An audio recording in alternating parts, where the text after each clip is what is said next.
Hello everyone, good morning सभी को। और जैसा कि आज है यहाँ पर 21 फरवरी और 21 फरवरी का फर्स्ट शिफ्ट का एग्ज़ाम एसएससी जीडी का समाप्त हो चुका है। और जैसा कि हम लोग ओवरऑल रिव्यू करते हैं सारे शिफ्टों का, यहाँ पर हम लोग फर्स्ट शिफ्ट का भी करेंगे। तो चलिए बिना टाइम वेस्ट के हम लोग शुरुआत करते हैं।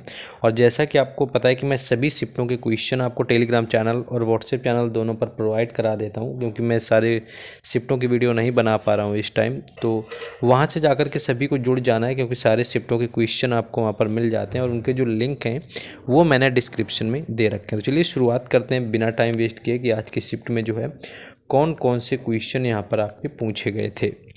जैसे पहला क्वेश्चन आपका पूछा गया कि तक्षशिला किस महाजनपद की राजधानी है। तो तक्षशिला की बात करें तो गांधार इसका राइट आंसर हो जाएगा। जहाँ की क्या थी, राजधानी आपकी थी यहाँ पर तक्षशिला जो थी वो गांधार की राजधानी थी। ये कुल 16 महाजनपद हुए। इनके बारे में अगर बात करें कि 16 महाजनपद जो हुए इनकी जानकारी कहाँ पर मिलती है, तो जो बौद्ध ग्रंथ है उनके अंदर इसकी जानकारी मिलती है। ये चीज़ आपको याद रखना है। गांधार जो है 16 महाजनपदों में से एक महाजनपद था। इस चीज़ को आप लोग याद रखेंगे। नेक्स्ट आते हैं अगले क्वेश्चन में। नेक्स्ट है लोसर त्यौहार जो कि मोनपा जनजाति के लोगों के द्वारा मनाया जाता है, किस राज्य से आपका संबंधित है। तो अरुणाचल प्रदेश इसका राइट आंसर हो जाएगा, जहां से आपका लोसर त्यौहार मनाया जाता है मोनपा जनजाति के लोगों के द्वारा। और ये कई बार ये भी पूछ लेते हैं कि जो त्यौहार है लोसर वो कौन सी जनजाति मनाती है। तो ऊपर ही लिख गया मोनपा जनजाति, याद रखना है क्योंकि किस जनजाति के द्वारा सेलिब्रेट होता है। इस चीज़ को भी पार्टिकुलराइज किसी क्वेश्चन में करते हैं जाकर के। अरुणाचल प्रदेश में ये आपका होता है। तो अरुणाचल प्रदेश इस क्वेश्चन का राइट आंसर हो जाएगा। ये जो आपको याद रखना है। इसके साथ ये याद रखना है कि ये 3 दिनों का त्यौहार होता है, यानी कि इसका जो सेलिब्रेशन होता है वो 3 डेज तक जाकर के चलता है। जिस तरह अगर हॉर्नबिल की कई बार बात करते हैं तो हॉर्नबिल का सेलिब्रेशन 10 दिनों तक चलता है। तो कई बार दिन भी आपसे पूछ लिया जाता है, इस चीज़ को यहाँ पर याद रखना है। नेक्स्ट क्वेश्चन है कि भारत के राष्ट्रपति के द्वारा बुलाई गई संयुक्त बैठक की अध्यक्षता निम्नलिखित में से कौन करता है। तो देखिए जो संयुक्त बैठक होती है राष्ट्रपति की, उसकी अध्यक्षता करता है जाकर के लोकसभा का अध्यक्ष। और आर्टिकल 108 यानी कि जो आर्टिकल हो गया, अनुच्छेद जो हो गया वो 108 के तहत क्या करता है, अनुच्छेद 108 के तहत जो संयुक्त बैठक होती है अधिवेशन की वो बुलाई जाती है। उस चीज़ को याद रखना है। और ये किस देश के संविधान से लिया गया, तो ये ऑस्ट्रेलिया का जो कॉन्स्टिट्यूशन है उससे लिया गया है जाकर के संयुक्त बैठक बुलाने का प्रावधान। साथ ही साथ इससे जो सूचियां आपकी हो गई, यानी कि जो आपकी समवर्ती सूची हो गई वो वगैरह भी कहाँ से ली गई सारी चीज़ें, तो वो ऑस्ट्रेलिया के संविधान से ली गई हैं। नेक्स्ट क्वेश्चन है कि बाल कृष्ण बुबा किस घराने से रिलेटेड थे। तो ग्वालियर घराना इसका राइट आंसर हो जाएगा, यानी कि बाल कृष्ण जो बुआ थे ये इचल करंजीकर ग्वालियर घराने से संबंधित थे। और ये हिंदुस्तानी शास्त्रीय संगीत के ख्याल शैली के गायक थे। उन्होंने ग्वालियर घराने की गायकी को महाराष्ट्र में लाया हुआ था। भारत के कुछ और भी संगीत घराने रहे हुए हैं, आपको पता होना चाहिए। नेक्स्ट अगला क्वेश्चन है कि भारत के किस पड़ोसी देश में सबसे युवा आबादी जो है वो किस देश से, सबसे जो आबादी युवा पूछी गई यानी यंग यूथ जो है वो किस देश में है। भारत का जो पड़ोसी देश है तो बांग्लादेश इसका राइट आंसर हो जाएगा। यानी कि दुनिया का जो सबसे युवा देश है वो तो नाइजीरिया आपका आता है, यानी कि दुनिया का जब सबसे युवा पूछा जाएगा। और दूसरे स्थान पर आपका फिलीपींस आता है और तीसरे स्थान पर आता है हमारा पड़ोसी बांग्लादेश।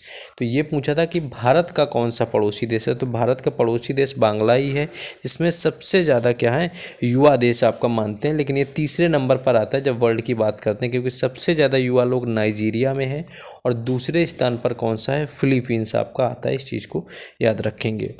नेक्स्ट अगला क्वेश्चन है हमारा कि भारत तिब्बत सीमा पुलिस यानी कि आईटीबीपी के महानिदेशक कौन है। तो अगर आईटीबीपी की बात करें महानिदेशक की, तो ये 2024 में है संजीव रैना। 2024 के आपसे पूछेगा तो संजीव रैना को आईटीबीपी का अतिरिक्त महानिदेशक यानी कि एडीजी नियुक्त किया गया है। और ये आपके 1987 बैच के वरिष्ठ अधिकारी रह चुके हैं। ये चीज़ भी आपको याद रखना है। नेक्स्ट आते हैं हम लोग अगले क्वेश्चन में।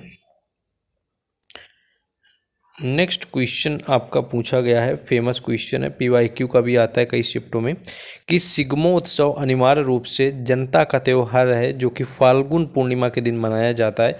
यह त्यौहार कौन से राज्य में आपका मनाते हैं? तो गोवा इसका राइट आंसर हो जाएगा।